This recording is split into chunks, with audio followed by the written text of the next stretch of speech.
Ang pinakamakapangyarihang pamilya sa One Piece ay walang iba kundi ang red-haired Figureland line, tatlong bayani na mas malalakas pa kaysa sa tatlong henerasyon ng pamilya Monkey D. Ang ama, si Figureland Garling Saint, ay isang hari at dating commander ng Knights of God. Siya rin ang nagpakitang gilas sa laban sa God Valley 38 taon na ang nakalipas. Ngayon, siya na ang pumalit kay Saturn bilang scientific defense god. Pero ang totoo, mas malakas pa siya sa mga Five Elders.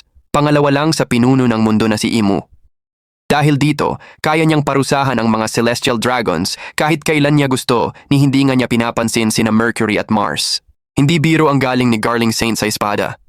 Nakipagduelo siya kay Roger at literal na nakipagpatayan kay Whitebeard. Isang hiwa lang mula sa kanya at ininda iyon ni Whitebeard sa loob ng 30 taon.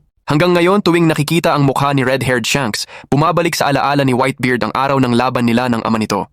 Kaya nga maraming naniniwala na ang pinakamalakas na sandata ni Imu ay walang iba kundi si Garling Saint. Ang panganay na anak na si Figarland Shamrock, kilala rin sa codename na Stink, ang kasalukuyang pinuno ng Knights of God. Ang lakas niya? Hindi masukat. Isa siyang halimaw sa laban, kayang mag-transform sa isang Cerberus mula sa alamat. May itim na ulap sa katawan at mga galaw ng isang awakened. Ang kanyang Cerberus form ay paikot-ikot, kayang ihiwalay ang espada sa katawan at mabilis umatake. Hindi siya kayang sabayan kahit ng isang higanteng prinsipe tulad ni Loki. Ang pangalawang anak naman ay walang iba kundi si red-haired Shanks, isa sa 4 na Yonko ng dagat. Bitbit niya ang espada na si Griffin at may Conqueror's Haki na pinakamatindi sa huling 800 taon. Sa layo pa lang, kayanan niyang umatrasin ng mga admiral.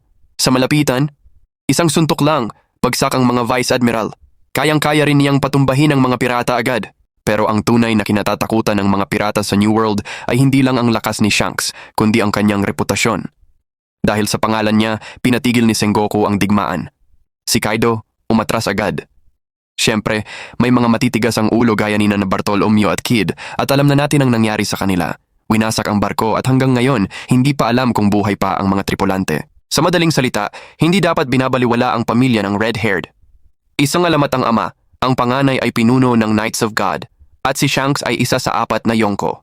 Habang ang pamilyang Monkey D ay may 2 kinatawan sa laban, ang Figarland family ay may 3. Sa ganitong paghahambing, wala nang duda. Ang pamilya ng red-haired ay tunay na simbolo ng dalisay na lakas.